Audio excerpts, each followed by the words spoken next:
Citricultura é a segunda principal cultura do estado de São Paulo. É uma das maiores geradoras de emprego. No Brasil são mais de 150 mil empregos. Se você pensar em termos de impostos, são mais de 600 milhões de reais por ano.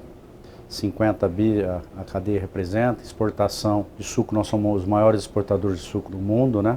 80% do suco exportado é proveniente do estado de São Paulo. E a citricultura, enfim, ela é uma cultura muito importante do ponto de vista social. Quase 350 municípios de São Paulo têm parcialmente ou de forma importante os citros como uma cultura importante.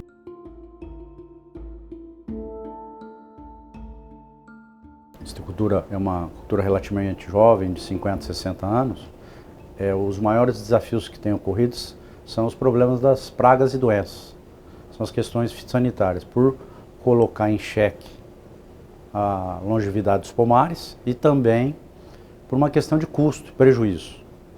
A CVC, o clorose variegata dos citros, o amarelinho, foi um problema novo, relatado em 1987, desconhecido no mundo e que trouxe grande temor ao setor, porque não se sabia como controlar essa doença. E o progresso dela estava ocorrendo muito rapidamente. Então a citricultura, naquele momento, na década de 90, teve que começar da base zero. Não se sabia qual era o agente causal, o que transmitia e como controlar. Então o setor privado, no caso o Fundecitrus, as principais instituições de pesquisa do Brasil e do mundo, elas foram convocadas quase que de forma emergencial. E teve na FAPESP o seu grande alinhado. Então nós conseguimos, numa década praticamente, do início de 90 até os primeiros anos de 2000, quando a doença atingiu o pico máximo, mais de 40% de plantas doentes no campo, os prejuízos eram de grande magnitude.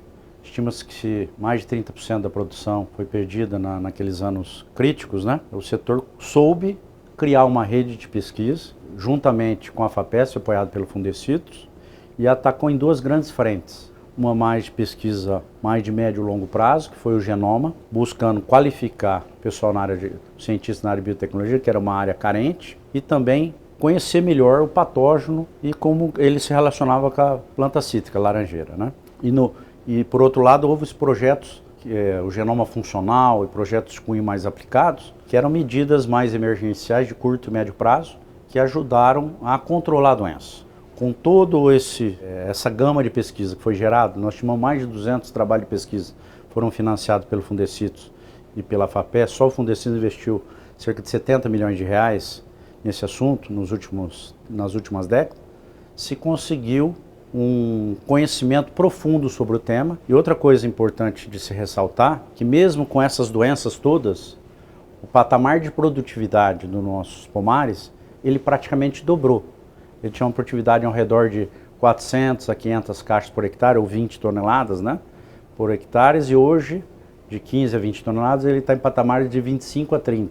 Então, a citricultura nossa, mesmo com problemas ainda mais sérios, ela tem evoluído e se tornado mais competitivo, fruto do conhecimento gerado pela pesquisa, pela FAPESP e Fundecitrus e da capacidade do pesquisador de transformar o conhecimento básico aplicado para o citricultor.